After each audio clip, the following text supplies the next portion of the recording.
আজকে আলোচনা করে চলেছি তোমাদের খুবই গুরুত্বপূর্ণ বিষয় নিয়ে, সেটি হচ্ছে কর্মসংস্থান পেপার নিয়ে। বর্তমানে তোমাদের কোন কোন ভ্যাকেন্সির আবেদন চলছে এবং কোন কোন ভ্যাকেন্সি তোমাদের কবে থেকে আবেদন শুরু হবে, সমস্ত কিছু জানা হয়েছে কর্মসংস্থান পেপারে।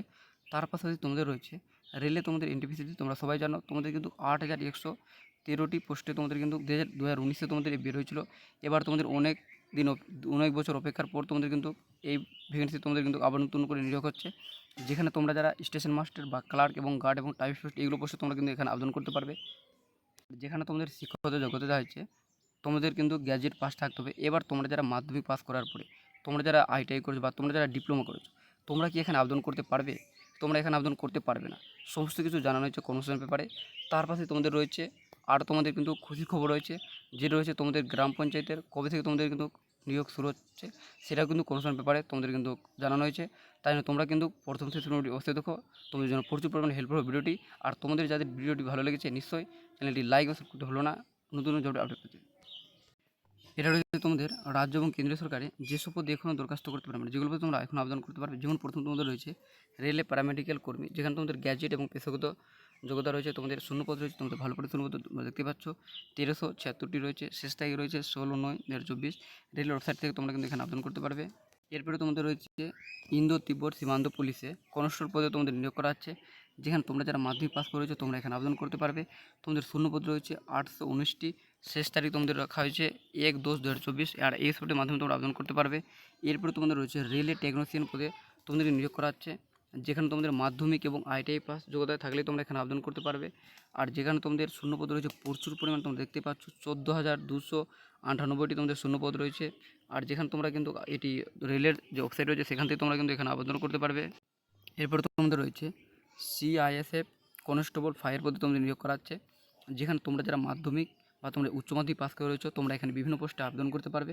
তবে তোমাদের শূন্যপদ রয়েছে, তোমরা দেখতে পাচ্ছ 1130টি শূন্যপদ রয়েছে। আর তোমাদের শেষ থেকে রয়েছে 30/9/2024। আর তোমাদের রেলের যে ওয়েবসাইট রয়েছে ওয়েবসাইট থেকে তোমরা আবেদন করতে পারবে। এরপরে তোমাদের রয়েছে রেলে ক্লার্ক টাইপিস্ট পদে তোমাদের নিয়োগ করা হচ্ছে, যেখানে তোমরা যারা উচ্চ মাধ্যমিক পাস করে রয়েছো তোমরা এখানে আবেদন করতে পারবে। শূন্যপদ তোমাদের রয়েছে 3,445টি। আর শেষ থেকে তোমাদের রাখা হয়েছে 20/10/2024। রেলের ওয়েবসাইট থেকে তোমরা আবেদন করতে পারবে।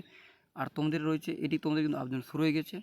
তোমরা যারা উচ্চ মাধ্যমিক পাস করেছো তোমরা কিন্তু এখানে আবেদন করতে পারবে। আর তোমাদের তার পাশে তোমাদের আরেকটা রেলের যে তোমাদের এনটিপিসির যে তোমাদের ভ্যাকেন্সি রয়েছে, যেখানে তোমাদের পদ রয়েছে station master, goods train manager রয়েছে, তোমরা এখানে আবেদন করতে পারবে।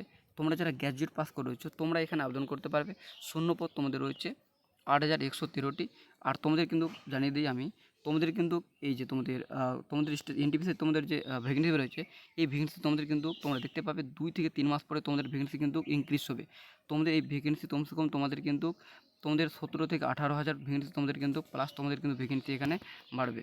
তোমাদের মোট ভ্যাকেন্সি কিন্তু এখানে প্লাস 17 থেকে 18,000 কাছাকাছি তোমাদের কিন্তু ভ্যাকেন্সি তোমাদের কিন্তু ইনক্রিজ হবে, তোমরা দেখতে পাবে। আর তোমরা কিন্তু এটি আবেদন শুরু হয়ে গেছে, আর তোমরা এটা আবেদন করতে পারবে। তোমরা দেখতে পাচ্ছ দেওয়াই রয়েছে 13/10/2024। আর তোমরা রেলের ওয়েবসাইট থেকে তোমরা আবেদন করতে পারবে। তারপরে তোমাদের রয়েছে এখানে যে ইন্স্যুরেন্স রেগুলেটর অ্যাসিস্ট্যান্স ম্যানেজার, যেখানে তোমরা যারা গ্র্যাজুয়েট পাস করেছো তোমরা এখানে আবেদন করতে পারবে। শূন্যপদ রয়েছে 49টি। আর তোমাদের শেষ থেকে রয়েছে 20/9/2024। তোমাদের এই ওয়েবসাইট থেকে তোমরা আবেদন করতে পারবে। তারপরে তোমাদের রয়েছে bureau of Indian standard steno assistance, যেখানে তোমরা যারা গ্র্যাজুয়েট পাস করেছো তোমরা এখানে আবেদন করতে পারবে। শূন্যপদ তোমাদের রয়েছে 340টি। আর তোমাদের শেষ থেকে রয়েছে 30/9/2024। আর তোমরা এই ওয়েবসাইট থেকে তোমরা আবেদন করতে পারবে। তারপরে তোমাদের রয়েছে আইসিএস প্রকল্পে অঙ্গনওয়াড়ি কর্মী এবং সহায়িকা পদে তোমাদের নিয়োগ করা হচ্ছে, যেখানে তোমরা যারা উচ্চ মাধ্যমিক পাস করেছো বা তোমরা যারা 8 পাস করেছো তোমরা এখানে বিভিন্ন পদে তোমরা আবেদন করতে পারবে। তো তোমাদের শূন্যপদ রয়েছে 882টি। আর তোমাদের শেষে রয়েছে 18/9/2024। তোমরা এই ওয়েবসাইট থেকে তোমরা আবেদন করতে পারবে। তারপরে তোমাদের রয়েছে 8 কেন্দ্রীয় বাহিনীতে কনস্টেবল জেনারেল ডিউটি, যেখানে তোমরা যারা মাধ্যমিক পাস করেছো তোমরা এখানে আবেদন করতে পারবে। তোমাদের শূন্যপদ রয়েছে 39,481টি। আর তোমাদের শেষ থেকে রয়েছে 14/10/2024। এই ওয়েবসাইটে তোমরা আবেদন করতে পারবে। তারপরে তোমাদের রয়েছে ডিআরডিওতে অ্যাপ্রেন্টিস, যেখানে তোমরা যারা ডিপ্লোমা করে রয়েছো বা তোমরা যারা গ্র্যাজুয়েট করে রয়েছো তোমরা এখানে আবেদন করতে পারবে। শূন্যপদ তোমাদের রয়েছে 54টি। আর তোমাদের শেষ থেকে রাখা হয়েছে 7/10/2024। এই হিসেবে তোমরা আবেদন করতে পারবে। তারপরে তোমাদের রয়েছে নিউ ইন্ডিয়ান অ্যাসিওরেন্স এ তোমাদের রয়েছে অ্যাডমিনিস্ট্রেটিভ অফিসার, যেখানে তোমরা গ্র্যাজুয়েট পাস তোমরা যারা করে রয়েছো তোমরা এখানে আবেদন করতে পারবে। শূন্যপদ তোমাদের রয়েছে 170টি। আর তোমাদের শেষ থেকে রয়েছে 29/9/2024। আর তোমরা এই ওয়েবসাইটের মাধ্যমে তোমরা আবেদন করতে পারবে। তারপরে তোমাদের রয়েছে IPRRC অ্যাপ্রেন্টিসে তোমাদের নিয়োগ করা হচ্ছে, যেখানে তোমরা যারা ডিপ্লোমা করে রয়েছো বা তোমাদের ডিগ্রি কোর্স করে রয়েছো তোমরা এখানে আবেদন করতে পারবে। শূন্যপদ তোমাদের রয়েছে 14টি, আর শেষটায় রয়েছে 20/9/2024 এই ওয়েবসাইটে তোমরা আবেদন করতে পারবে। তারপরে তোমাদের রয়েছে গেলস এক্সিকিউটিভ ট্রেনিং, যেখানে তোমরা যারা গ্র্যাজুয়েট পাস করেছো তোমরা এখানে আবেদন করতে পারবে। শূন্যপদ তোমাদের রয়েছে 1130টি, আর তোমাদের এটি শুরু হচ্ছে 17/2/2025 থেকে, আর এটা তোমাদের চলবে কিন্তু 18/3/25 পর্যন্ত এই ওয়েবসাইট থেকে তোমরা আবেদন করতে পারবে। তারপর তোমাদের রয়েছে জিওলজিক্যাল সার্ভেতে তোমাদের অফিসার নিয়োগ করা হচ্ছে, যেখানে তোমরা যারা পোস্ট গ্র্যাজুয়েট করে রয়েছে তোমরা এখানে আবেদন করতে পারবে। শূন্যপদ তোমাদের রয়েছে 84টি, আর তোমাদের শেষ থেকে রয়েছে 29/9/2024 এই ওয়েবসাইটের মাধ্যমে তোমরা আবেদন করতে পারবে। তারপর তোমাদের রয়েছে নেভিতে অফিসার তোমাদের নিয়োগ করা আছে, তোমরা যারা গ্র্যাজুয়েট পাস করেছো তোমরা এখানে আবেদন করতে পারবে। তবে তোমাদের শূন্যপদ রয়েছে 250টি, আর তোমাদের শেষ থেকে রয়েছে 29/9/2024 এই ওয়েবসাইটের মাধ্যমে তোমরা আবেদন করতে পারবে। এবার তোমাদের রয়েছে রাজ্য কেন্দ্রীয় সরকারের কোন পরীক্ষা তোমাদের কবে নেবে সেই সমস্ত তোমাদের কিছু আপডেট রয়েছে। প্রথম পরীক্ষা তোমাদের যেমন রয়েছে SSC GT, যেটা তোমাদের পরীক্ষা নিতে চলেছে জানুয়ারি থেকে ফেব্রুয়ারি মাসে 2025 তোমাদের এই পরীক্ষা কিন্তু কনফার্ম তোমাদের নিয়ে নেবে। আর তারপরে তোমাদের রয়েছে IBPS এর গ্রামীণ ব্যাংকের অফিসের স্কেল 2 এবং 3 পরীক্ষা, যেটা নেওয়া হচ্ছে 29 সেপ্টেম্বর। তারপর হচ্ছে PSCর ক্লার্কশিপ পরীক্ষা, যেটা নেওয়া হচ্ছে 16 থেকে 17 নভেম্বর। তারপর হচ্ছে কলকাতা হাইকোর্টের লোয়ার ডিভিশন অ্যাসিস্ট্যান্ট পরীক্ষা, যেটা নেওয়া হচ্ছে 29 সেপ্টেম্বর। তারপরে তোমাদের রয়েছে SSC CGL পরীক্ষা, যেটা তোমাদের কিন্তু শুরু হয়ে গেছে, যেটা পরীক্ষা তোমাদের 9 সেপ্টেম্বর থেকে শুরু হয়েছে, আর যেটা তোমাদের 26 সেপ্টেম্বর তোমাদের পরীক্ষা শেষ হবে। তারপর তোমাদের রয়েছে SSC MTS 2024 পরীক্ষা, যেটা তোমাদের রয়েছে 30 সেপ্টেম্বর থেকে তোমাদের কিন্তু এটি পরীক্ষা শুরু হচ্ছে, আর যেটা তোমাদের 14 নম্বর পর্যন্ত তোমাদের এই পরীক্ষাটি চলবে। তারপরে তোমাদের রয়েছে রেলে অ্যাসিস্ট্যান্ট লোকো পাইলট পদের পরীক্ষা, যেটা তোমাদের নেওয়া হচ্ছে অক্টোবর থেকে নভেম্বর মাসে। তারপর তোমাদের রয়েছে PSC WBCS 2024 পিলি পরীক্ষা, যেটা নেওয়া হচ্ছে 15 ডিসেম্বর। তারপর তোমাদের রয়েছে PSC audit and accounts service পরীক্ষা, যেটা তোমাদের নেওয়া হচ্ছে 27 অক্টোবর। তারপরে তোমাদের রয়েছে RPF এর কনস্টেবল পরীক্ষা, যেটা নেওয়া হচ্ছে তোমাদের সেপ্টেম্বর মাসে। তারপর তোমাদের রয়েছে SSC স্টেনো গ্রেড C ও D পরীক্ষা, যেটা নেওয়া হচ্ছে 10 থেকে তোমাদের 11 ডিসেম্বর। তারপর তোমাদের রয়েছে UPSC সিভিল সার্ভিস মেন পরীক্ষা, যেটা তোমাদের নেওয়া হচ্ছে 20 থেকে 29 সেপ্টেম্বর। এবার তোমাদের রয়েছে গুরুত্বপূর্ণ তথ্য, যেটা রয়েছে আমাদের ওয়েস্টবেঙ্গলের যে রাজ্যের 12,000 গ্রুপ ডি ও গ্রুপ তোমাদের রয়েছে গ্রুপ ডি কর্মী নিয়োগ করার কথা ছিল পশ্চিমবঙ্গ স্টাফ সিলেকশন কমিশনের মাধ্যমে। বিজ্ঞপ্তি কবে বেরোবে, আর পঞ্চায়েতের লোক নিয়োগ বিজ্ঞপ্তি কবে বেরোবে, এটা তোমরা ওই জন্য তোমরা কিন্তু এই পঞ্চায়েতে তোমরা কিন্তু রেজিস্ট্রেশন করেছিলে। তোমাদের কিন্তু বিজ্ঞপ্তি হয়তো কিছুদিনের মধ্যে তোমাদের কিন্তু 1 থেকে 2 মাসের মধ্যে তোমাদের শুরু হতো। তোমাদের এখন প্রায় 6 থেকে 7 মাস হয়ে গেল, তোমাদের কিন্তু এখনও কোনোভাবে তোমাদের বিজ্ঞপ্তি বেরোয়নি। সেটা বিজ্ঞপ্তি তোমাদের কবে বেরোবে সমস্ত কিছু কিন্তু জানানো হচ্ছে কমিশন পেপারে। এখানে তোমাদের স্পষ্টভাবে বলা হয়েছে যে গ্রুপ সি এবং গ্রুপ ডি পদের বিজ্ঞপ্তি বেরোবে পশ্চিমবঙ্গ স্টাফ সিলেকশন কমিশনের মাধ্যমে। পঞ্চায়েত নিয়োগের জন্য দরখাস্ত নেবে সংশ্লিষ্ট তোমাদের জেলা শাসকের সিলেকশন কমিটি। দুই ক্ষেত্রে এখনও বিজ্ঞপ্তি বেরোনোর দিনক্ষণ ঠিক হয়নি। তোমাদের এখানে বলা হয়েছে যে ওবিসি সার্টিফিকেট সংক্রান্ত বিষয় নিয়ে মামলা হওয়ার সংরক্ষণ ক্যাটাগরিতে বাদ দিয়ে সাধারণত ক্যাটাগরি হিসেবে দরখাস্ত নেওয়ার তোড়জোড় চলছে। বিজ্ঞপ্তি এবছরই তোমাদের বেরোনোর সম্ভাবনা রয়েছে। তোমাদের যতক্ষণ না তোমাদের যে ওবিসির যে একটা তোমাদের ঝামেলা রয়েছে সেই ঝামেলা তোমাদের মিটছে না সার্টিফিকেট নিয়ে, ততক্ষণ পর্যন্ত তোমাদের কিন্তু এই ভ্যাকেন্সি তোমাদের কিন্তু বেরোবে না। এবার হয়েছে তোমাদের স্কুল সার্ভিসের কমিশনের মাধ্যমে স্কুল লাইব্রেরিয়ান পদে নিয়োগের বিজ্ঞপ্তি কবে বেরোবে। এখানে বলা হচ্ছে আপাতত নতুন বিজ্ঞপ্তি বেরোনোর খবর নেই। রয়েছে তোমাদের খুবই গুরুত্বপূর্ণ বিষয়, তোমরা যারা রেলের জন্য তোমরা যারা আবেদন করবে তোমাদের ভ্যাকেন্সি কিন্তু বের হয়েছে। তোমরা যারা ITI করেছো সেই সম্বন্ধে ভ্যাকেন্সি বের হয়েছে, বা তোমরা যারা ডিপ্লোমা করেছো সেই সম্বন্ধে তোমাদের ভ্যাকেন্সি রয়েছে, বা তোমরা যারা গ্র্যাজুয়েশন পাস করেছো বা তোমরা উচ্চ মাধ্যমিক পাস করেছো তোমরা কিন্তু এবার কিন্তু বিভিন্ন পোস্টে তোমরা আবেদন করতে পারবে। তবে তোমাদের স্পষ্ট এখানে বলে দেওয়া হয়েছে যে মাধ্যমিক পাস করার পর ITI বা ডিপ্লোমা ইঞ্জিনিয়ারিং পাস করেছে রেলের যে NTPC ক্যাটাগরিতে দরখাস্ত করতে পারবো না, করতে পারবেন না। মানে তোমরা কিন্তু কোনোভাবেই তোমরা যারা গ্র্যাজুয়েশন পাস করোনি, তোমরা যারা মাধ্যমিকের পর তোমরা যারা ডাইরেক্ট তোমরা ITI করেছো বা তোমরা যারা ডিপ্লোমা করেছো তোমরা কোনোভাবেই এখানে কিন্তু এই ভ্যাকেন্সির জন্য তোমরা কিন্তু কোনোভাবেই ফর্ম পূরণ করতে পারবে না। এবার তোমাদের রয়েছে রেলের গ্রুপ ডি পদের পরীক্ষা কি বাংলায় দেওয়া যায়। তোমাদের উত্তরে জানানো হচ্ছে হ্যাঁ, বাংলায় পরীক্ষা দিতে পারবেন, মানে তোমরা বাংলায় পরীক্ষা দিতে পারবে। তারপর তোমাদের রয়েছে রেলে NTPC ক্যাটাগরিতে ফর্ম পূরণের সময় বাংলা ভাষা সিলেক্ট করলে বাংলা ভাষাতে শুধু পরীক্ষা দিতে পারবো না, বাংলা ইংরেজি দুটি ভাষারই প্রশ্ন পাবো। তোমাদের এখানে বলা হচ্ছে অনলাইন কম্পিউটার বেসড টেস্ট হবে, তাই যেভাবে প্রশ্ন পেতে চান তার দরখাস্ত তোমাদের উল্লেখ করতে হবে। তারপরে তোমাদের রয়েছে রেলে নন টেকনিক্যাল ক্যাটাগরির জন্য চেন্নাইয়ে দরখাস্ত করে মনোনীত হলে মেডিকেল টেস্ট কি চেন্নাই গিয়ে দিতে আসতে হবে না কলকাতায় দিতে পারবো? আমাদের এখানে বলা হয়েছে যে রিক্রুটমেন্ট বোর্ডের অধীনে দরখাস্ত করবেন। প্রার্থী বাছাই পরীক্ষা, ডাক্তারি পরীক্ষা, সার্টিফিকেট ভেরিফিকেশান সব কিছুই সংশ্লিষ্ট রেল রিক্রুটমেন্ট বোর্ডের অধীনেই হবে। তারপরে তোমাদের রয়েছে 8 কেন্দ্রীয় বাহিনীর কনস্টেবল জিডি পদের যে কম্পিউটার বেসড টেস্ট হবে তার পরীক্ষার প্রশ্ন বাংলায় হবে। উত্তর জানা হচ্ছে হ্যাঁ, বাংলা, ইংরেজি, হিন্দি সহ প্রায় 13টি আঞ্চলিক ভাষায় তোমাদের কিন্তু প্রশ্ন করা হবে। তারপর রয়েছে 8 কেন্দ্রীয় বাহিনীর কনস্টেবল জেনারেল ডিউটি পদের কম্পিউটার বেসড টেস্ট হবে, মানে বেসড টেস্ট কবে হবে? উত্তর জানা যাচ্ছে যে পরীক্ষা হবে জানুয়ারি থেকে ফেব্রুয়ারি মাসে। তোমাদের এসএসজিডি পরীক্ষা তোমাদের কিন্তু নিয়ে নেবে। তারপরে তোমাদের রয়েছে খুবই গুরুত্বপূর্ণ, এটা রয়েছে তোমাদের যেটা তোমরা যারা ওবিসি সমস্যা রয়েছে, এখানে জানা হয়েছে যে 2010 সালের পর ওবিসি সার্টিফিকেট পেয়েছি, আদালতের রায়ে এই সার্টিফিকেট অবৈধ বলে ঘোষণা করা হয়েছে। 8 কেন্দ্রীয় বাহিনীর কনস্টেবল পদের জন্য ওবিসি ক্যাটাগরিতে সুযোগ পাবো কি? তোমাদের এখানে জানানো হয়েছে না, 2010 সালের পর পাওয়া ওবিসি সার্টিফিকেট প্রাপ্ত প্রার্থীরা সাধারণ প্রার্থী হিসেবে দরখাস্ত করতে পারে। মানে তোমরা কোনোভাবেই তোমরা কিন্তু ওবিসির যে তোমরা ছাড় পেতে সেটা তোমরা কিন্তু এসএসসি জিডিতেও তোমরা কিন্তু পাবে না। তারপরে তোমাদের রয়েছে আর্টস গ্র্যাজুয়েট 8 কেন্দ্রীয় বাহিনীর কনস্টেবল পদের পরীক্ষার জন্য মাধ্যমিক যোগ্যতা চাওয়া হয়েছে। এখানে গ্র্যাজুয়েট যোগ্যতা দেখালে বাড়তি সুবিধা পাবো কি? জানানো হয়েছে না, উচ্চ শিক্ষাগত যোগ্যতার জন্য বাড়তি সুবিধা পাবেন না। মানে তোমরা শুধু এখানে মাধ্যমিক পাস করে থাকলেই তোমাদের কিন্তু এখানে চলবে, এটা না তোমরা যারা মাধ্যমিক পাস করেছো বা তোমরা যারা উচ্চ মাধ্যমিক পাস করো বা তোমরা যারা গ্র্যাজুয়েশন পাস করে ডিগ্রি করেছো এগুলো কোনো তোমাদের কিন্তু পারফেক্ট পড়বে না। সেখানে তোমাদের শুধু মাধ্যমিক পাস করে থাকলেই তোমাদের যে পরীক্ষা হবে সেখান থেকে তোমাদের মেরিট লিস্ট তৈরি হবে, সেখান থেকেই তোমাদের কিন্তু পিএমটি পিএটি হবে বা তারপরে তোমাদের ডকুমেন্ট ভেরিফিকেশন বা তোমাদের সিলেকশন হবে। তারপর তোমাদের বলেছে এবার যে এনসিসি পাস 8 কেন্দ্রীয় বাহিনীর কনস্টেবল পদের জন্য বয়সের ছাড় পাবো কি? তারপর রয়েছে এনসিসি পাসরা কী কী সুবিধা পাবেন। তোমরা যারা এনসিসি করে রয়েছো তোমরা এসএসজিডিতে কী কী সুবিধা পাবে এখানে জানানো হয়েছে যে এনসিসি পাসরা বয়সের ছাড় পাবেন, মানে তোমরা কোনোভাবে বয়সের ছাড় পাবে না।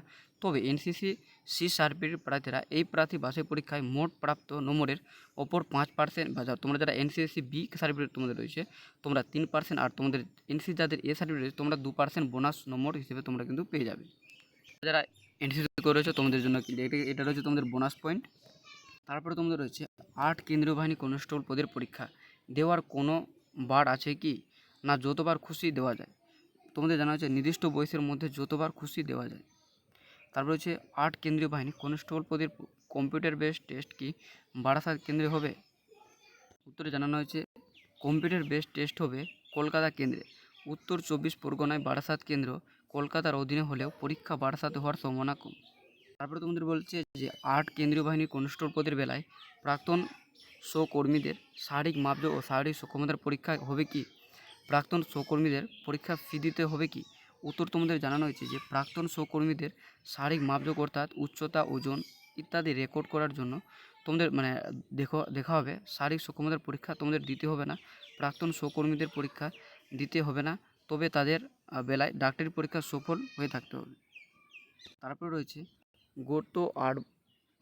গত বছর 8 কেন্দ্রীয় বাহিনীর কনস্টেবল পদের লিখিত পরীক্ষায় সফল হয়ে শারীরিক মাপযোগ ও শারীরিক সক্ষমতার পরীক্ষার সফল হয়েছিলাম, কিন্তু ডাক্তারি পরীক্ষা সফল হতে পারেনি। এবছর 8 বাহিনীর কনস্টেবল পদের যে বিজ্ঞপ্তি বেরিয়েছে তা দরখাস্ত করলে আগের বারের কয়েকটি ধাপ যে পাস করায় বাড়তি কোনো সুবিধা পাবো কি না? বাড়তি কোনো সুবিধা পাবেন না, আবার নতুন করে সব ধাপে সফল হয়ে থাকতে হবে। মানে তোমরা যারা আগেবার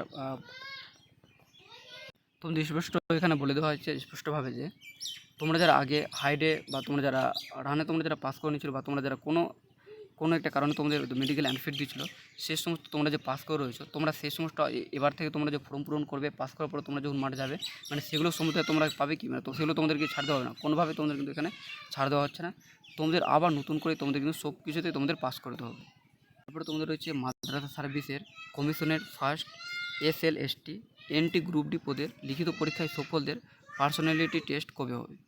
মাদ্রাসা সার্ভিস কমিশনের ফার্স্ট SLLT গ্রুপ ডি পদের লিখিত পরীক্ষা সফলদের তালিকা প্রকাশিত হয়েছে। সফলদের পার্সোনালিটি টেস্ট হবে 18 সেপ্টেম্বর থেকে 21 সেপ্টেম্বর আর 23 সেপ্টেম্বর থেকে 28 সেপ্টেম্বর পর্যন্ত। কল লেটার ডাউনলোড করতে পারবেন তোমরা এই ওয়েবসাইটে। তারপরে তোমাদের রয়েছে Kolkata high court lower division assistant পদে কত দরখাস্ত জমা পড়েছে? পরীক্ষা কবে হবে? তোমাদের এখানে জানা হয়েছে যে কত দরখাস্ত জমা পড়েছে এই মুহূর্তে জানানো সম্ভব নয়, পরীক্ষার তারিখ ঠিক হয়নি। তারপরে তোমাদের রয়েছে NSOU থেকে ডিগ্রি কোর্স পাস করেছি, ডিলেট করা আছে, শিক্ষকতার চাকরি পেলে ভবিষ্যতে কোনো অসুবিধা হবে কি? না, কোনো অসুবিধা হবে না। তারপরে তোমাদের রয়েছে যে কলকাতা হাইকোর্টের লোয়ার ডিভিশন অ্যাসিস্ট্যান্ট পদের জন্য যে দরখাস্ত নেওয়া হয়েছিল তার প্রিলিমিনারি তোমাদের স্ক্রিনিং টেস্ট কবে হবে? তোমাদের জানানো হয়েছে যে কলকাতা হাইকোর্ট কোর্টের লোয়ার ডিভিশন অ্যাসিস্ট্যান্ট পদের প্রিলিমিনারি স্ক্রিনিং টেস্ট হবে 29 সেপ্টেম্বর বেলা 12টা থেকে 1:30 পর্যন্ত। অ্যাডমিট কার্ড ডাউনলোড করতে পারবে তোমরা 14 সেপ্টেম্বর থেকে তোমরা এই ওয়েবসাইটে। তারপরে তোমাদের রয়েছে ডিএলএড কোর্স ভর্তির মেধা তালিকা কবে বেরোবে? এই মাসের মধ্যে তোমাদের কিন্তু বেরোনোর সময় রয়েছে, তোমরা যারা ডিএলএড জন্য তোমরা যারা আবেদন করেছো। এরপরে তোমরা দেখতে পাচ্ছ তোমাদের রেলে কিন্তু 8113টি স্টেশন মাস্টার, ক্লার্ক, গার্ড টাইপের তোমাদের নিয়োগ চলছে। তো তোমাদের এখানে জানানো হচ্ছে তোমাদের কিন্তু তোমরা যারা আবেদন করবে, তোমরা যারা এসসি রয়েছো বা তোমরা যারা এসটি রয়েছো বা তোমরা যারা ওবিসি রয়েছো, তোমরা কিন্তু রাজ্যের সার্টিফিকেট দিলে তোমাদের কাস্ট সার্টিফিকেট হবে না, তোমাদের কিন্তু সেন্ট্রাল সার্টিফিকেট তোমরা দিতে হবে। তাহলে তোমরা কিন্তু ভেবেচিন্তে তোমরা কিন্তু সেন্ট্রাল সার্টিফিকেট তোমরা আবেদন করবে, মানে তোমরা আপলোড করবে, কারণ তোমাদের হাতে এখন কিন্তু সময় রয়েছে। তোমরা কিন্তু সেন্ট্রাল সার্টিফিকেট তোমরা কিন্তু বানিয়ে নেবে। এবং তোমরা যারা জানতে চাও যে তোমরা সেন্ট্রাল সার্টিফিকেট কীভাবে বানাবে, তোমরা কিন্তু নিচের বংশ তোমরা কিন্তু কমেন্ট করে জানাও। তোমাদের কিন্তু সমস্ত তোমাদের কীভাবে তোমাদের দরখাস্ত লিখতে হবে সমস্ত কিছু তোমাদের কিন্তু লিখে কিন্তু এই চ্যানেলের মাধ্যমে তোমাদের কিন্তু দিয়ে দেওয়া হবে। তারপরে তোমাদের রয়েছে যে পূর্ব রেলে তোমাদের কিন্তু 3115টি অ্যাপ্রেন্টিস তোমাদের নিয়োগ করা হচ্ছে। তারপর তোমাদের রয়েছে যে মাজাগন ডোকে 141টি দক্ষ এবং দক্ষ কর্মী তোমাদের নিয়োগ করা হচ্ছে। তারপর তোমাদের রয়েছে সেনাবাহিনী স্কুলের শিক্ষক শিক্ষা নিয়োগ করা হচ্ছে। তোমাদের রয়েছে কেন্দ্রীয় সংস্থায় 165টি অ্যাপ্রেন্টিস নিয়োগ করা হচ্ছে। তার পাশে তোমাদের রয়েছে ইন্দো তিব্বত সীমান্ত পুলিশ ড্রাইভার তোমাদের 585টি ড্রাইভার তোমাদের নিয়োগ করা হচ্ছে। তোমরা যারা জানতে চাইছো যে তোমাদের ওয়েস্টবেঙ্গল পুলিশ বা তোমাদের কলকাতা পুলিশ বা তোমাদের WPSI এদের পরীক্ষা কবে হবে, তোমাদের আমি স্পষ্ট জানিয়েছি তোমাদের পরীক্ষা কিন্তু 2024 100% তোমাদের আমি বলে দিচ্ছি তোমাদের পরীক্ষা কিন্তু হবে না। অনেক ইউটিউব চ্যানেল রয়েছে বা তোমাদের বড় বড় টিচার রয়েছে, তারা কিন্তু কোর্স বিক্রি করার জন্য তোমাদের বলতেই পারে তোমাদের পরীক্ষা এই মাসে রয়েছে। তোমাদের কিন্তু এখনও প্রচুর সুবিধা রয়েছে, তোমরা কিন্তু ভালোভাবে প্রিপারেশন নিয়ে তোমরা যারা প্রিপারেশন ভালোভাবে শুরু করো নি, তোমাদের এখনও তোমাদের হাতে প্রচুর সময় রয়েছে। তোমরা কিন্তু তোমাদের প্রিপারেশন তোমরা কিন্তু নিয়ে নাও ভালোভাবে, কারণ মনে রাখবে এবার যে তোমাদের এই ভ্যাকেন্সি আসার পরে তোমাদের এরপরে যে কয় ভ্যাকেন্সি বেরোবে সেটা কিন্তু একমাত্র তোমাদের বলা কিন্তু অসম্ভব ব্যাপার। প্রচুর তোমাদের লেট হবে এবার ভ্যাকেন্সি তোমাদের যে এসেছে। তোমাদের যাদের সিলেবাস সম্পূর্ণ কমপ্লিট হয়েছে তোমরা কিন্তু বারবারভাবে তোমরা কিন্তু প্র্যাকটিস সেট করো। মনে রাখবে তোমরা সময়ের মধ্যে তোমাদের কিন্তু পরীক্ষা তোমাদের কিন্তু ভালো স্কোর করতে হবে। মনে রাখবে তুমি কোটি অঙ্ক পারো বা তোমরা কটা জিআই পারো সেটা বড় কথা না, তোমরা কম সময়ে তোমরা কটা জিআই বা তোমরা অঙ্ক পারো সেটা হচ্ছে তোমাদের চাকরির ক্ষেত্রে তোমাদের কিন্তু ইম্পর্টেন্ট গুরুত্ব তোমাদের এখানে কিন্তু দাঁড়ায়। তাহলে তোমরা কিন্তু কম সময়ের মধ্যে তোমরা কিন্তু শর্টকাট টিক্সে তোমরা কিন্তু জিআই বা তোমরা অঙ্ক প্র্যাকটিস করো। এটা হচ্ছে তোমাদের আজকের গুরুত্বপূর্ণ তোমাদের আপডেট ছিল তোমাদের কোশ্চেন পেপার থেকে। তোমাদের ভিডিও যদি ভালো লাগে নিশ্চয়ই লাইক অ্যান্ড সাবস্ক্রাইব করতে ভুলো না নতুন জব আপডেট।